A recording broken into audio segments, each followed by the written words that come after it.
Hello friends, welcome to my channel. ఈరోజు LSG team గురించి discuss చేయబోతున్నాం. Strength and weaknesses of the team. So మీకేమనిపిస్తుంది, LSG playoffs చేరుకుంటారా లేదా? ఇవన్నీ కూడా కామెంట్ చేయండి. వీడియోలోకి వెళ్ళే ముందు ఖచ్చితంగా ఛానల్ సబ్స్క్రైబ్ చేయండి. చాలామంది వీడియోస్ చూస్తున్నారు కానీ సబ్స్క్రైబ్ చేయట్లేదు. సో ఛానల్ సబ్స్క్రైబ్ చేసి ఖచ్చితంగా బెల్ ఐకాన్ ఖచ్చితంగా ప్రెస్ చేసి మీ సపోర్ట్ని ఇస్తారని నేను ఆశిస్తున్నాను.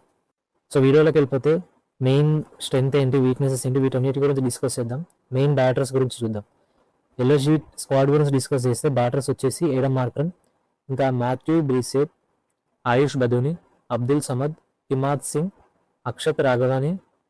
ఇంకా ఆల్రౌండర్స్ వచ్చేసి మిచిల్ మార్ష్, షెహబాజ్ అహ్మద్, ఆండ్రిష్ కుల్కర్ని, వాండింగ్ హసరంగా, అర్జున్ టెండూల్కర్.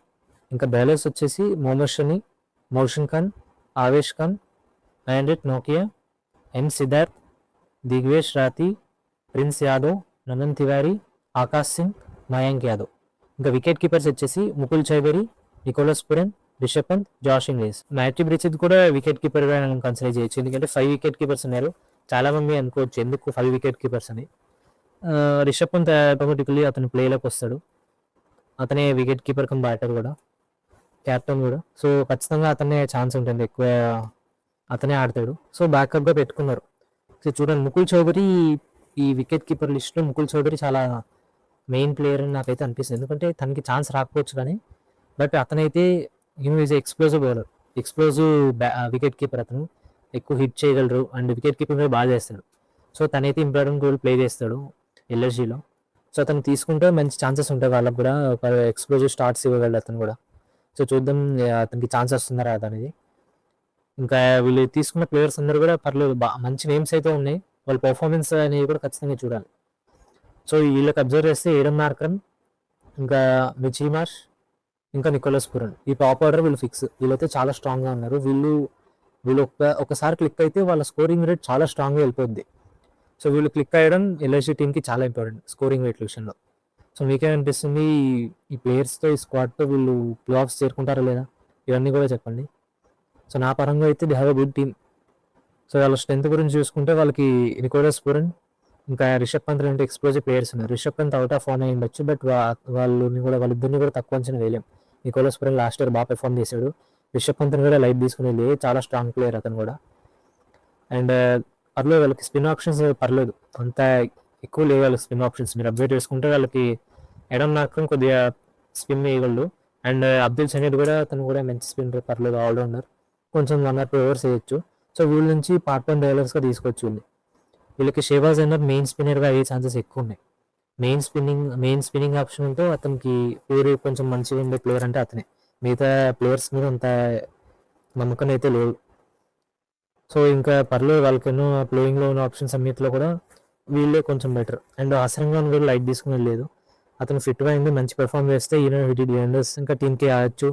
అలాగే ఐపీఎల్లో ఉన్న ఛాన్స్ వచ్చినప్పుడు ప్రతిసారి మంచి పెర్ఫామ్ చేశాడు. సో అతనైనా డే రోజు చాలా బాగా పర్ఫామ్ చేసి వికెట్స్ తీస్తాడు. సో అతనైతే లైట్ తీసుకోవడం లేదు. సో చెప్పినట్టు వాళ్ళకి ఒక డీసెంట్ స్పిన్ ఆప్షన్స్ అయితే ఉన్నాయి.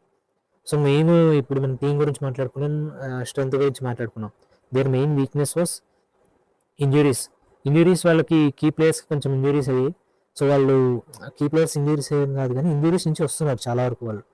సో ఎగ్జాంపుల్ మీరు అబ్జర్వ్ చేస్తే మొహమ్మద్ షమి, ఇంకా హసరంగా కొంచెం ఇంజురీస్ నుంచి వచ్చే ప్లేయర్సే. సో వాళ్ళు ఎలా పర్ఫామ్ చేస్తారు, వాళ్ళకి ఐపీఎల్ లాస్ట్ 1-2 సీజన్స్ అంత మంచిగా రాలేదు వాళ్ళకైతే పర్ఫార్మెన్స్. ఎస్ఆర్హెచ్ అతన్ని ట్రేడ్ చేసింది, లక్నోకి ట్రేడ్ చేసుకున్నారు. అతనైతే ఎస్ఆర్హెచ్ లాస్ట్ ఇయర్ ఎంత మంచి పర్ఫార్మెన్స్ చేయలేదు, చాలా రన్స్ లీడ్ చేశాడు. సో అతన్ని తీసుకొచ్చారు ట్రేడింగ్ రూపంలో. అండ్ అర్జున్ టెండూల్కర్ని కూడా ఎంఐ నుంచి ట్రేడ్ చేసుకున్నారు. సో చూడాలి వీళ్ళిద్దరు ఎలా పర్ఫామ్ చేస్తారు. లక్నో టీం వీళ్ళిద్దరి మీద కొన్ని హోప్స్ అయితే పెట్టుకుంటారు. సో వీళ్ళిద్దరు ఎలా పర్ఫామ్ చేస్తారు దాన్ని బట్టి కూడా వాళ్ళ బౌలింగ్ అటాక్ ఉంటుంది. అండ్ ముందుగా చెప్పుకున్నట్టు అసరంగా చాలా ఇంపార్టెంట్ రోల్ ప్లే చేస్తాడు యాజ్ ఎ స్పిన్నర్గా. సో చూడాలి తను ఎట్లా ఉంటుంది ఏంటో అని కూడా. దివ్యేష్ రాతి కూడా మంచి స్పిన్నరే. సో షెహబాజ్ అహ్మద్తో వీళ్ళిద్దరు ఇక్కడ స్పిన్నర్ వేటాక్ వచ్చేస్తుంది. సో ఇంకా బాగా టర్న్ అవుతుంది స్పిన్ అంటే మనం అక్కడ అసరంగా తీసుకోవచ్చు. సో అది వైజ్ టీం అయితే స్పిన్ ఆప్షన్స్ అయితే స్ట్రాంగ్గానే ఉన్నాయి, పర్లేదు డీసెంట్గానే ఉన్నాయి. బట్ చెప్పినట్టు వీక్నెసెస్ పరంగా కొంచెం ఇంజరీస్ నుంచి వచ్చే ప్లేయర్స్ ఉన్నారు, ప్లస్ కొంచెం ఇన్కన్సిస్టెంట్ టాప్ ఆర్డర్ ఉంది వాళ్ళకి. నికోలస్ పురన్ కావచ్చు, ఏడమ్ మార్కన్ కావచ్చు, మిచెల్ మార్ష్, వీళ్ళు ముగ్గురు తనదైన రోజులో ఆడితే చాలా బిగ్ స్కోర్ వస్తుంది. బట్ వీళ్ళు ముగ్గురు కొంచెం ఇన్కన్సిస్టెంట్ ప్లేయర్స్. నికోలస్ పురన్ కొన్ని ఇయర్స్ నుంచి బాగానే పర్ఫామ్ చేస్తున్నాడు. ఏడెన్ మార్కన్ లాస్ట్ ఇయరే కొంచెం రన్స్ చేయడం స్టార్ట్ చేశాడు కన్సిస్టెంట్గా. కానీ 2022 తర్వాత అది కన్సిస్టెంట్గా రన్స్ చేస్తూ మంచి 50s కొట్టిన మ్యాచెస్ అంటే లాస్ట్ ఇయరే.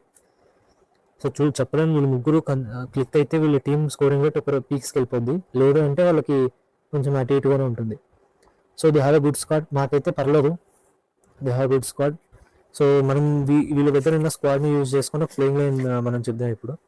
సో ప్లేయింగ్ లైన్లో వచ్చేసరికి Aiden Markram, Mitchell Marsh, Nicholas Pooran, Rishabh Pant. So Rishabh పంత్ని ఓపెనర్గా కూడా ఆడించవచ్చు మనం. సో ఓపెనర్గా ఆడించి మిచిల్ మార్ష్ని ఓపెనర్గా కాకుండా కొంచెం డౌన్ ది వాటర్ కూడా తీసుకెళ్ళచ్చు. You can play good knock in the two. So చూద్దాం వాళ్ళు ఎలా ప్లేయింగ్లో మిచిల్ మార్ష్ని ఓపెన్గానే ఆడిస్తారా లేదంటే అతను డౌన్ ది వాటర్ తీసుకెళ్తారని. ఎందుకంటే రిషబ్ పంత్ ఓపెనర్గా ఆడినప్పుడు చాలా మంచిగా ఆడాడు. He has a good knocks. చూద్దాం. నెంబర్ 5 వచ్చేసి ఆయుష్ బదోని. నెంబర్ 6 అబ్దుల్ సమద్. ఫినిషర్గా తను అబ్దుల్ సమద్ ఎస్ఆర్హెచ్కి బాగా అంత పర్ఫార్మెన్స్ ఇవ్వలేదు, కానీ ఎల్ఎస్జీలో లాస్ట్ ఇయర్ బాగానే క్లిక్ అయ్యాడు. నెంబర్ 7 వచ్చేసి షహబాజ్ అహ్మద్. 8లో నోకియాని లేదంటే అసరంగం, ఇద్దరులో ఎవరో ఒకరు తీసుకోవచ్చు. స్పిన్ బాగా కలిసి వస్తుంది అంటే ఒకరు అసరంగం తీసుకోవచ్చు, లేదంటే normal we can go with and నోకియా. ఇంకా మొహమ్మద్ షమీని నెంబర్ 9లో ఆడించవచ్చు. నెంబర్ 10 దివేష్ రాతి. 11 మయాంక్ యాదవ్. ఇంపాక్ట్ ప్లేయర్గా ఆవేష్ ఖాన్ని తీసుకోవచ్చు. సో ఆవేష్ ఖాన్ని మెయిన్లీ ఇంపాక్ట్ ప్లేయర్గానే యూస్ చేయొచ్చు. ఎందుకంటే మనకి ఎప్పుడైతే తిను డిఫెండ్ చేయాల్సిన సిచ్యువేషన్ వచ్చిందంటే అప్పుడు మనం ఏమన్నా కొన్ని డ్రాప్ చేసి ఇంపాక్ట్ ప్లేయర్గా పెట్టుకోవచ్చు. లేదు మీకు అంత క్లిక్ కాలేదంటే వేరే ప్లేయర్నైనా మీరు ఇంపాక్ట్ ప్లేయర్గా తీసుకొని రావచ్చు. సో చూద్దాం. ఇప్పటి వరకు అయితే they have good squad. So వీటితో ప్లే ఆఫ్స్కి వెళ్తారా లేదో అనేది చూడాలి. వాళ్ళకి చెప్పినట్టు ముందుగానే వాళ్ళకి బాగానే ఉంది, కానీ స్క్వాడ్ బాగానే ఉంది. సో కెప్టెన్గా రిషబ్ పంత్కి ఇది మెయిన్ ఇంపార్టెంట్ సీజన్ అవుతుంది. లాస్ట్ సీజన్ అంత మంచి పర్ఫార్మెన్స్ అయితే అతని బ్యాట్ నుంచి క్యాప్టెన్సీ నుంచి రాలేదు. సో చూద్దాం ఎలా పర్ఫామ్ చేస్తారు ఈ season. Let's hope a good season for LSG two. So చూద్దాం ఎవరు ప్లే ఆఫ్స్కి వెళ్తారా లేదా, అండ్ ఎవరు ఈ సీజన్లో ఎల్ఎస్జీకి బాగా క్లిక్ అవుతారా అవన్నీ కూడా కామెంట్ చేయండి.